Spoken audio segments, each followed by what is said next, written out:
Yo, what's up with it, everybody? It's your boy Rep Master checking in with you on this beautiful Wednesday afternoon, and I am here to bring you another meal tutorial. And today, what I prepared was some asparagus, all right? But before I get into the asparagus, I just want to do a little bit of recap from yesterday's meal tutorial with the oatmeal, you know what I mean? So what I want to recap on is a couple of key ingredients that I didn't mention verbally or whatnot, but I did put it in the description, so I figured I might as well show them to you today. While I discussed the amount of protein, which is what I wanted to cover yesterday, but I didn't. So yesterday's meal was pretty much a high protein meal, oatmeal, you know what I mean? So the oatmeal that I used was Bob's Red Mill Organic Extra Thick Oatmeal, okay? So what I want to get into first is I want to talk about serving sizes again, which I've talked about before, but we just emphasizing on protein for right now. And just showing you guys that you can get a high amount of protein in a plant-based diet, you know what I mean? And this meal in particular will give it to you. So like I said, this is just a recap to give you rundowns on that. So for every half a cup, you get 6 grams of protein from the oatmeal, all right?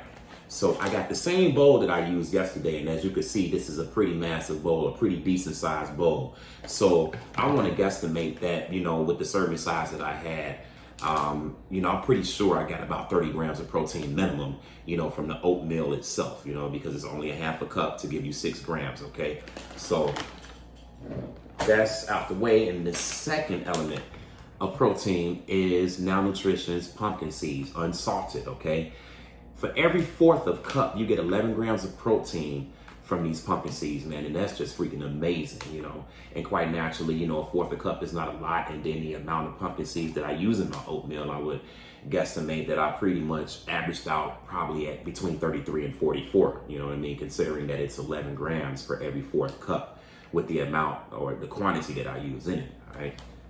Second element of protein, Now Nutrition's organic hemp seed hearts. These right here, 3 tablespoons will give you 10 grams of protein, all right? So with this, I usually put a hefty amount because pretty much when I'm preparing the oatmeal, when it's still somewhat in this moist state, I like to add hemp seed, you know, so that it can give it like, you know, that great complementary flavor and just, you know, even the texture itself, but I like to cook it in the middle. And so I'm pretty much averaging about like maybe between 30 and 40 grams of protein from the hemp seeds itself. So if you do the math and based off what I just told you guys, you know, adding that all together, that's close to 100 grams just from the seeds and the oatmeal itself, right? Now, the main 2 things that I forgot yesterday was my almond and peanut butter. So what I'm gonna do is present it to you guys on the screen. Hopefully you can see it pretty well. All right, this is Earth Balance with flaxseed, of course, you know, creamy peanut butter.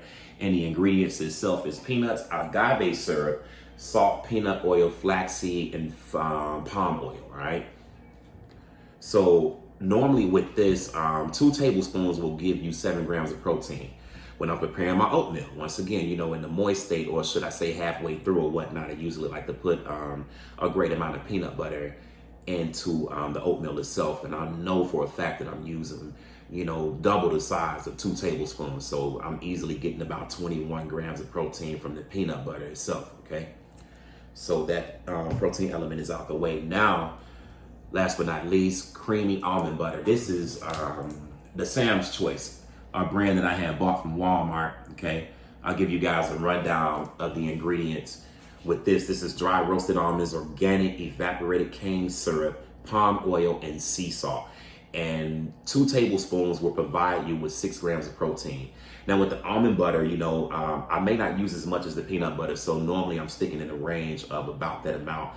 I'm probably getting about maybe 12 grams of protein from the almond butter itself, because I might just use the general 2, or should I say 4 tablespoons, you know, of almond butter. So, you know, it's very good, but to keep it real, man, I like my peanut butter over almond butter. All right, for real. So, you know, with that said, man, I just wanted to do a quick rundown and recap on the oatmeal yesterday and just cover some information that I may have missed out on, or should I say I wanted to add to or whatever. So let's get back to today's main dish, which is the asparagus. And speaking of asparagus itself, before I even open this, asparagus is just great, man. I mean, you know, it provides you with great B vitamins, you know, pretty much B vitamins 1 through 6. gives you chromium, provides you, or should I say, the kidney with detoxification, because asparagus can be a good diuretic. And especially if you have dealt with or dealing with kidney stones, and hopefully you won't have to if you never had them. But for the most part, asparagus can actually help dissolve kidney stones. You know what I mean? So it just depends. Like I've had kidney stones in the past.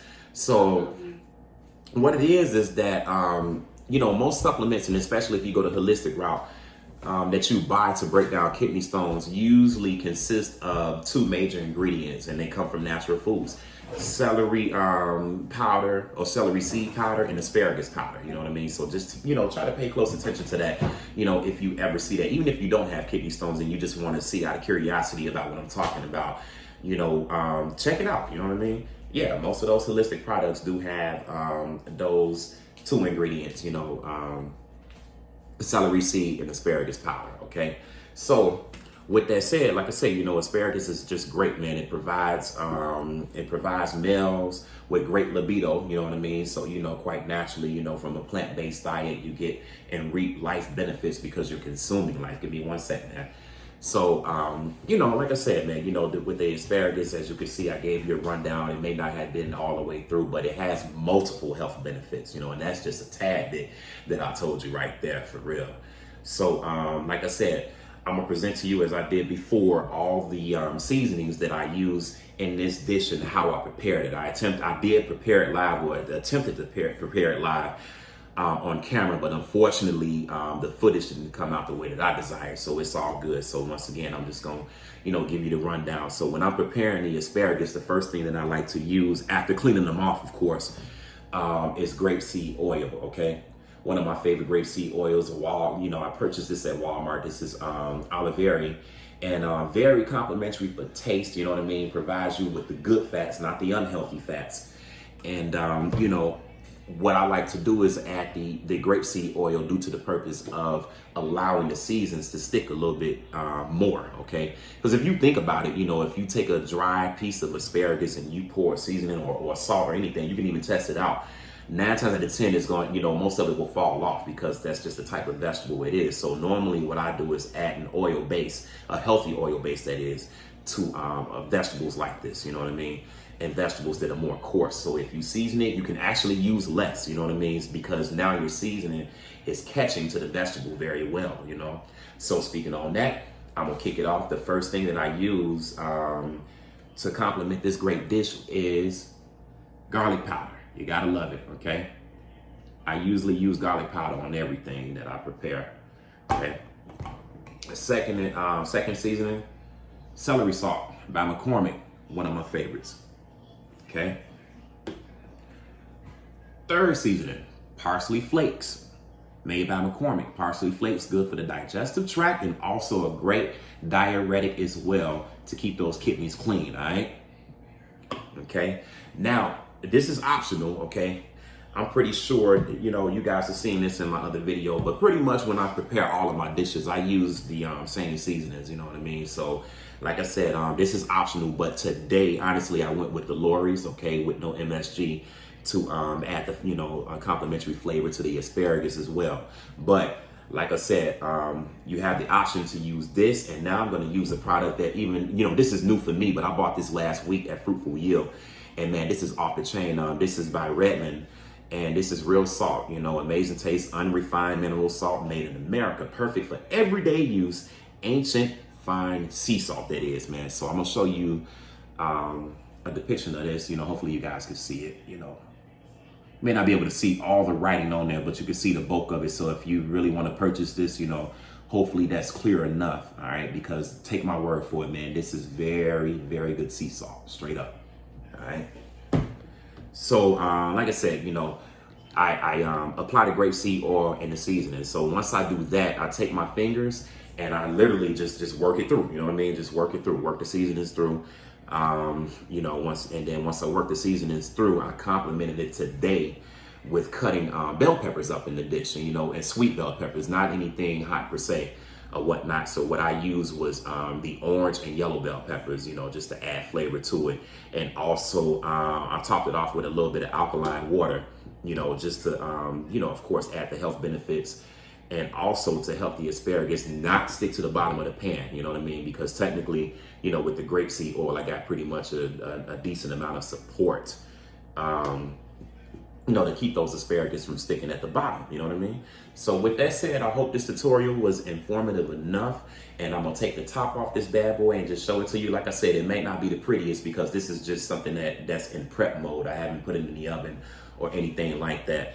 So I'm gonna let, you know, probably let it marinate for another hour or so. But like I said, that's optional. It's just what I do. But, you know, I'm not saying that you have to let it marinate. It's just, you know, one of those choices that I like to make with this type of dish or whatnot, you know. So I'm gonna open it up and expose it, you know what I mean? And we're gonna get it cracking, but I got you there. Here you go. Little rap master getting in, doing his thing. It's all good, y'all. So let me get this open so that you can take a quick look at it, all right? Okay. And there you have it. So, like I said, bell peppers, sweet bell peppers, that is, yellow and orange, cut up with the asparagus and topped off with the parsley, as you know, if you could see it and whatnot, all right? So I give it to you from a different angle over here.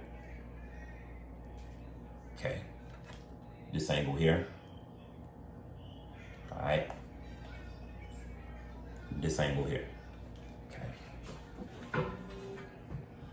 So I'm gonna be cooking that on temperature about between 300 to 350 for about 35 minutes per se, all right? So with that said, I hope you guys enjoyed that tutorial, and if you did, hit me up, like, comment, subscribe, man. Feed me your positivity, because that's my intent, to feed you guys positivity every time I step on the scene, all right? So your boy, your host, myself, Mr. Rep Master, is out of here. And remember, whatever you do, stay true, keep God first, and everything is guaranteed to be all right. Much love, much peace, much soulless. I'm out of here.